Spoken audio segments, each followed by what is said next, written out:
Hi there, I'm Mabel Jong. Thanks so much for joining me. You're watching the World Healthcare Congress Interview Zone, and I'm so pleased to have author Al Lewis here. The book is Why Nobody Believes the Numbers, Distinguishing Fact from Fiction in Population Health Management. Hi Al, how you doing? Very well, thank you so much for having me on, Mabel. Well, I'm intrigued because you have a lot of fiction in the book, I understand. A lot of numbers that don't seem to add up. Well, it's not just that they don't seem to add up. The thing about math is there's no seem involved. They do not add up. Essentially, the entire wellness industry is lying about its outcomes.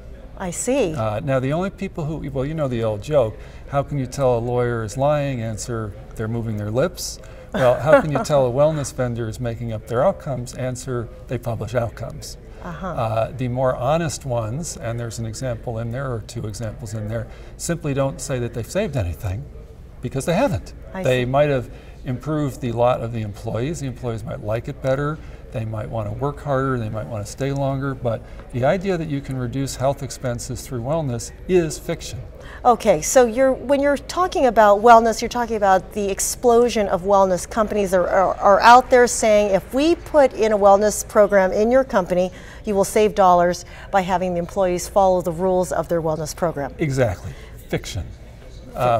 The health risk assessment, the idea that you can save money from that is fiction, although plenty of companies say that they do. In fact, many health risk assessments, mine, the one I filled out, told me to go out and get 17 tests and exams, which would have cost my insurer about $500. I don't see how you save money on that, especially because two of them, well, one of them was the PSA test, which is, most guys can tell you you're not supposed to get anymore. The United States government says not to get it, my HRA said to get it.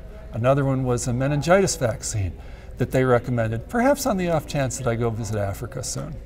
Okay, so what numbers are they inflating here? What numbers are they starting with in the first place? Well, they're telling you that you can reduce your costs of the health benefit by 10, 15, 20%, even 25% according to the Journal of Health Promotion by doing wellness. But in fact, number one, only about 7% of all of your health benefit is in wellness-related activities like heart attacks and diabetes and that kind of thing. And to reduce those numbers, you need to actually spend considerably more than they're costing you right now. So for instance, if you are trying to avoid heart attacks by screening people for blood lipids and all that kind of thing, you have to spend, and we won't go through the arithmetic here, it works out to about $1 million worth of spending on screens and incentives to get people to take the screens in order to avoid a heart attack.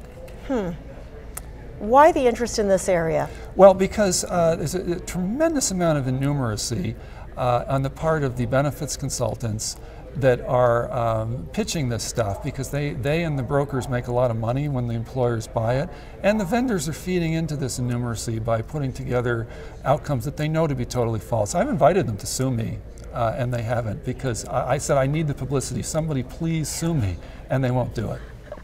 Okay, actually you do mention in your book the Medicaid program, which is a very well-known, it hasn't been just around for 10 years, it's been near more than many years. So. Well, it's specifically North Carolina Medicaid, where I call it the two most expensive consulting reports in history. They paid two consulting firms, very well-known firms, I'll tell you who they are, Mercer and Milliman, about $500,000 apiece, to claim that they had saved money in their program, and as a result of Milliman and Mercer saying that they saved money, the program's expanded. We're talking about billions of dollars of extra money paid by North Carolina taxpayers and federal taxpayers based on the fiction that these programs were saving money. And it is a pure fiction. I'm sorry, are we on the record? Are we on the record? Oh, okay, well let me just change that. It is absolutely pure fiction. How's that? Absolutely pure fiction. Okay. Now, they might say it was a rookie mistake, but I have too much respect for their intelligence to believe that they came up with these numbers accidentally. Okay, it sounds like you have a bone to pick here. Well, my role in this field, my positioning is the grown-up in the room, the person who tells the truth. So frankly, these things are red meat for me, because there are about 10% of the industry out there that want somebody to tell the truth to them. Now the other 90% does not. Now you might say, aren't you limiting yourself to 10% of the market? Well, in fact, I am. But the good news for me is that 99% of the other consultants are going after the 90%, leaving me with the 10% who actually want to know the truth, essentially all to myself. Well, you know, Al, do you think a lot of people should read this book because there are a bunch of different human resources people shopping around for wellness programs to make plans look attractive for the exchanges that are coming online? What do you have to say to those guys? Well, I think they should read the book before they spend money on wellness programs. Now, having said that, there's two types of wellness programs. There's participatory, and then there's health contingent. Now, the participatory ones are you put a fitness center in or something like that, and I say go for it. You know, I mean, make your employees happy. Far be it from me to stand in your way. Serve healthier stuff in the cafeteria. That's fine.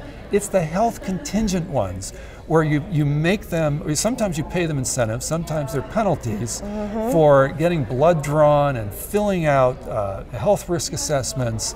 And that is what I call the medicalization of the workplace, and it's complete, pure fiction.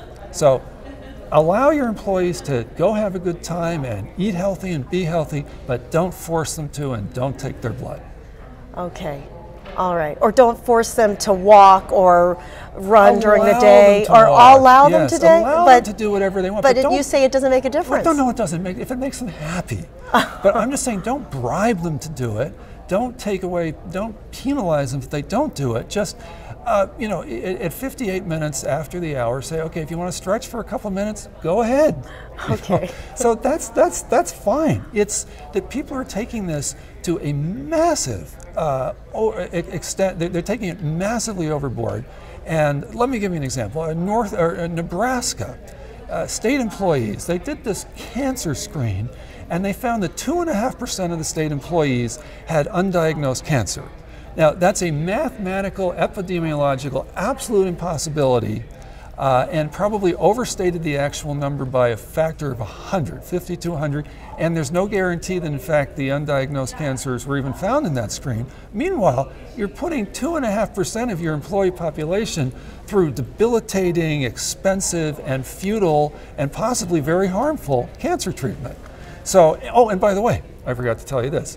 The Nebraska program claimed millions of dollars in savings. Somehow they're sending 2.5% of their people to oncologists, but they managed to save millions of dollars. That's the fiction that this industry is made up of. And you might say, well, that program's got to be an outlier. I mean, anybody who would harm their employees like that and then claim that they also saved a ton of money doing it, that has to be an outlier. And you'd be right.